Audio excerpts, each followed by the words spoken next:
What's up, guys? Here with you with FC Wonderkid. Here with my guy, Pedro. How are you? Fine, Alex. What do you have for us today? We usually do a start bench sell game, which is very good. I really enjoy doing it. But just to switch things up, let's do a pick the duo by FC Wonderkid. Another game done by us. So, are you excited, Pedro? Yeah, let's go, man. So, pick psyched. the duo El Clasico edition between Pedri and Gavi, and now Tchouameni and Camavinga. Pick the duo between the two. Shout out to Valverde too. Okay, shout out. It's just because the French link up, Spanish link up. Gavi, Pedri, Tchouameni, Camavinga. So, what's the duo that you go for? So, I mean, it will be really unfair for the duo I don't pick. Come on, Gavi and Pedri are absolute ballers. You see where I'm going. You can see where I'm going. So, between Tchouameni and Camavinga and Pedri and Gavi, who'd you go for? Tchouameni and Camavinga, just because Okay. I think they will perform much better than people are expecting. I think that you gave a shout out to Tchouameni like some months ago. Better than Rice. And I think that was totally deserved because many people don't know Tchouameni, okay? And maybe they underrate that duo because they don't know what Tchouameni can do, okay? Now they do. If they don't, they should have. And I also said that Camavinga, for me, in the long term, will be a better player than Pedri, okay? I think he will have more of an impact. That's bold. Because he's that kind of nerve-wracking midfielder, okay? He just, of course, Pedri also never stops, but I think Camavinga just has another type of energy within him, okay? That super sub in the Champions League. But I think it won't take long for him stopping to be a sub to be a starter, okay? So I would go for Tchouameni and Camavinga, not right now, but for what they can bring in the future. So yeah, I'm going with those guys. I'm going to be the opposite. I'm going to go with Pedri and Gavi because, in my opinion, okay, Pedri, injuries is a doubt that is concerning me more and more. And hopefully the Barca department figures things out because players like Fati and Pedri are so talented and generational levels can't be injured. Hopefully Gavi that doesn't happen. Come on, last season Pedri was 18 years old and he played like 70 matches.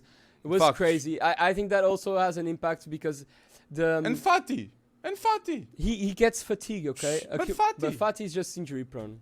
Oh, but it's like, and he played even the Olympics games, Pedri, at that time. We were all saying, why is he going to the Olympics even? He seemed like an old man playing. Pedri at 18 at the time. So, I'm going to go with Gavi and Pedri because, yes, Gavi's 17, but come on, did he destroy our midfield, our Portugal midfield at 17, Gavi. He looks like a big boy playing and already. Since that day, I've been like, Gavi is the man maybe, okay? Dictating that midfield in the future with the decisions because he's the one dictating that Spanish midfield. So Pedri, Gavi, and let's see, Kessie, as it says next team. But that's the duo. I will go with Pedri and Gavi. So, next one. This is a bold debate between Tonali and Barella versus Rice and Mount, the bromance that everybody loves. Okay. So, who'd you pick? That's a tough one, actually. But I think I will go with the English link-up. I will go with Rice Mount. Okay. Just because I would love to see them play for the same team. And they do in the national team. They played once at Chelsea Academy, both. I would like to see them play at the senior level. I love their bromance. And I'm a huge fan of Mason Mount, okay? More than I am of a Rice fan. Do you think he's better than Foden, Mount? No. Not better than Foden. But I really enjoy the way he plays. It's those kind of players that you're just happy to watch him play, you know? Better than Conor Gallagher. I haven't seen that much of Conor Gallagher. Okay, I think next season he'll surprise. So I cannot say that for sure. Okay. But from what I've seen from Mason Mount, it's just like the joy he has playing, okay? And the passes he delivers. And no one was expecting him to be such an important player at Chelsea as he has been for the last few years, okay? Because he started to play for Chelsea with that transfer ban they got. True. So he was kind of imposed. So no one was expecting him to play if that transfer ban didn't stand. but he actually delivered. And I'm a huge fan of him because of that. Yeah, and he just blew my mind because I was not expecting him to be that good. So yeah, I'm going with the Rice-Mount duo. I don't even have to say anything about Rice. Everybody knows Rice's characteristics. He's that destroyer back at the midfield. He's that anchor. And pass. I really enjoy him playing at the 6th position. He's a mix between modern day and past days number 6, okay? And I really enjoy him playing, so yeah, I will go with that duo. Mount Rice. Over Barella. Over Barella and Tonali, yeah. I just want to highlight before I say the decision, Declan Rice too, his progressive passes going forwards, much different, much better now at West Ham. Underrated duo, Sosek and Rice. I might say just that. Fast, and Mount too. The work rate he has, Mason Mount. There's a reason why Lampard loved him. Southgate loves him. Tuchel loves him. So it's because this man has elite work rate and he's got very good IQ on the pitch. He knows what to do, when to do it. And yeah, he's just great player. I agree with you on that. But I know these players are not going to be in the World Cup for 8 years, unfortunately. Fortunately for us Portuguese. But I'm going to say Tonali and Barella over Rice and Mason Mount right now, in my opinion. I went bold with this one. I went bold for many at home with this one. So, want to go for the next one? Let's go, Alex. So, pick the duo between Jude Bellingham and Marco Reus and Jamal Musiala and Thomas Muller. Der Klassik, baby. Pick the duo between the two. Just to set things straight, I think Muller is the most underrated player of all times. Thomas Muller is the most underrated player of all times. Sheesh. And I'll say why. Because goals? He is not known for any special ability. Nobody says, oh, Muller has that pace. Oh, Muller has that shot. No. But the fact is, efficiency, man. Muller is one of the most prolific players around. True. When he has a chance, he scores. True. He assists. He does everything up front, okay? True. And Muller was key both for Germany and Bayern in the last 10 years, okay? And he appeared really young. He appeared like at the age of 18, 19. I don't know. He seems to be around like for 20 years now. True. And he's not even that old. He's like 33, 34. And for nowadays, players, we all know players that can still perform well until 36, 37. So I really love Thomas Muller. And that's the reason why I'm going with Musiala and Thomas Muller. Because I think... Over Jude and Marco Reus. Yeah, because Dortmund underperformed this season. Okay. And that also has an impact on my decision. But I think that Muller is a special player. And he's a special player because he can link up with everyone. He links up with every single player that plays alongside. But Reus is underrated too, you reckon? No, Reus is an underrated legend. The thing I appreciate the most about Reus is his loyalty because he did have the potential to play in a better club, okay? Much better. Yeah. But he decided to stay at Dortmund. Even though that many talents come and left, he stayed. He gave it all for his club. And I have a huge respect for Marco Reus. And there was a time that he was arguably one of the best players in the Bundesliga.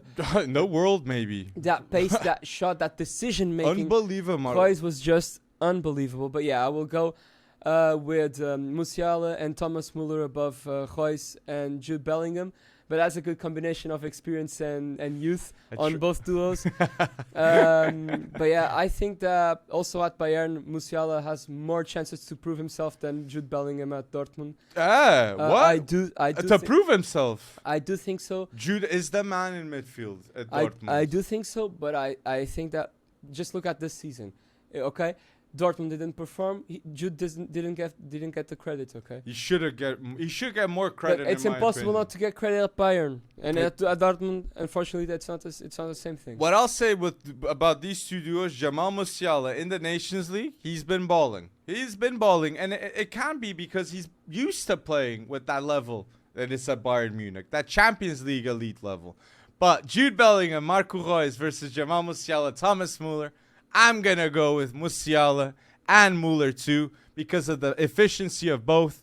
And I really believe, just like Jude Bellingham has that world-class potential and very close to it, Jamal Musiala has that potential too. And more people should be looking at him at Bayern Munich because his development has been special. I remember seeing Jamal Musiala as a winger, and now he's in midfield playing extremely well. at Bayern Munich. And that also has to do with the physical preparation that Bayern gives to players. Okay. Yes. If he didn't have that physical pump at Bayern, maybe he wouldn't make it at the midfield. I agree. Okay? So people, put down below your duos until now. We want to know your thoughts. So here are the final ones.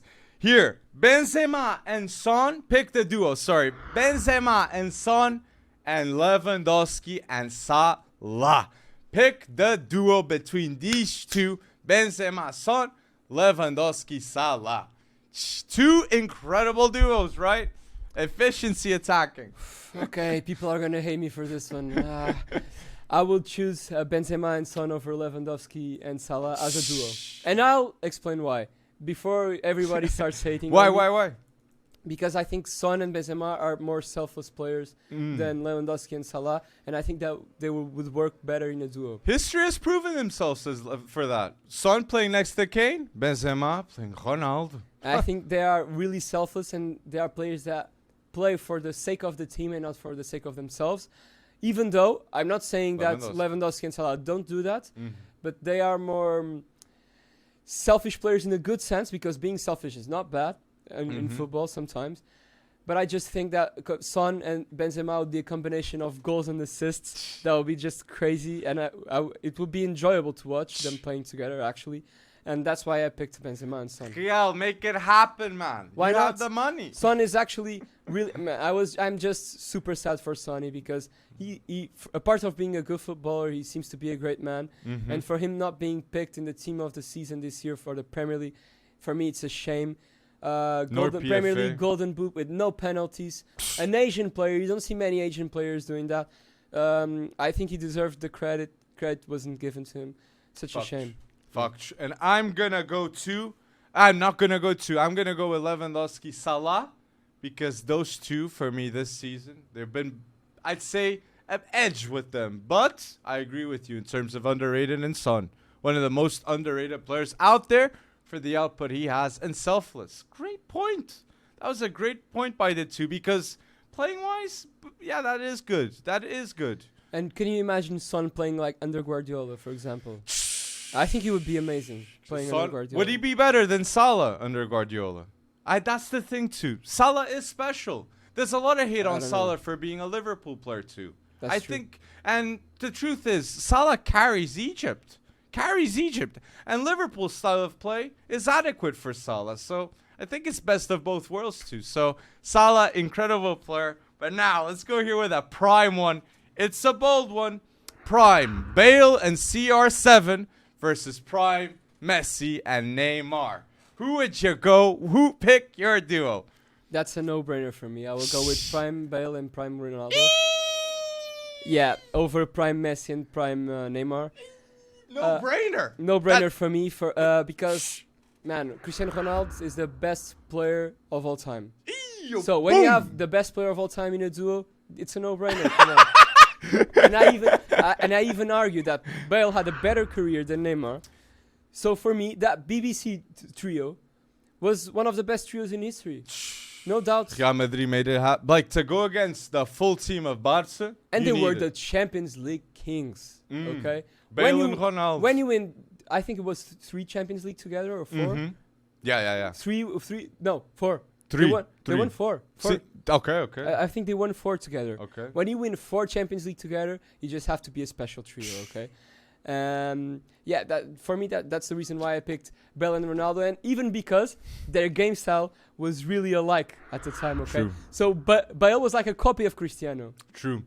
Bale was like, Cristiano, not 2.0 because Cristiano was better, but he seemed like to copy Ronaldo. True. The style, the way he ran, the way he shot the free kicks, the set pieces, everything, they were really alike, and that was really joyful to watch. And it was like just pure explosion and power, and I really love those kind of players. Okay, Messi, Neymar, they had more magic, but the rough power and brutalness of football. They're better athletes, Bale and Cristiano Ronaldo. I'll give you that. And yes, it was 4, now that I'm recapping in my head, 4 Champions League with Real Madrid. And yeah, that was a great trio, I gotta say. But I'm gonna go with duo. I really think Messi, Neymar, for me, as a duo, they were more special because that chemistry between both, it's sad not to see it at PSG, But at Barcelona, Neymar as a winger, that was beautiful to see, man. But I'll argue with you on that one because I actually think that that Messi Suarez was a better duo than Neymar. I agree. Than Neymar Messi. But I agree with that. Messi and Suarez being a better duo. I agree with that. I agree. But it's just Messi, Neymar. Yeah. I wanted that choice. Yeah. But Bale and Neymar, I'm gonna go with Messi, Neymar because yes, everybody was saying once Messi goes, the best player in the world is gonna be Neymar. So that was the talk at the time. And now the last one, the last pick, the duo between it's bold, Haaland and Foden, and Darwin Núñez and Luis Diaz. Pick the duo. We're gonna see it next season in the Prem. Pick the duo. Okay, Alex, I will pick Haaland and Foden over Darwin and Luis Diaz, and I'll tell you the reason why. Because Haaland has proven himself in a top tier league, and Darwin hasn't. Darwin, at the moment, Darwin is still a one-season wonder. Okay, and that's why I'm gonna pick Foden and Haaland. And of course, if you see the magic that Foden has on his feet, he's like kind of Messi-esque, and I think that's the kind of player that Guardiola really appreciates. And I think he will make a hell of a duo out of Haaland and Foden. That's why my choice goes to them. Okay, in terms of generational talent in the future, I'll pick Haaland and Foden. But right now for next season, I'm going to go bold with Klopp doing his magic. Darwin, Luis Diaz. But Haaland and Foden in terms of potential, I'm completely with you. Generational vibes at Man City. Now, people, tell us if you enjoyed this Pick the Duo video. Put down below your thoughts about this. And yes, if you want to see more, tell us your duos. Who were the duos that we should have done? Pick the duo between. If you enjoyed this video, please do not forget to like this video too. It's a huge help for us at FC Wonderkid. Hey, you were going to say? Yeah, guys. And if you have any other suggestion that we can make, like just some game like this, and we didn't have the chance to make it yet, please just comment below. Let us know. Yes, and do not forget to subscribe to our YouTube channel, FC Wonderkid Community. Got to go bold, people. Go bold.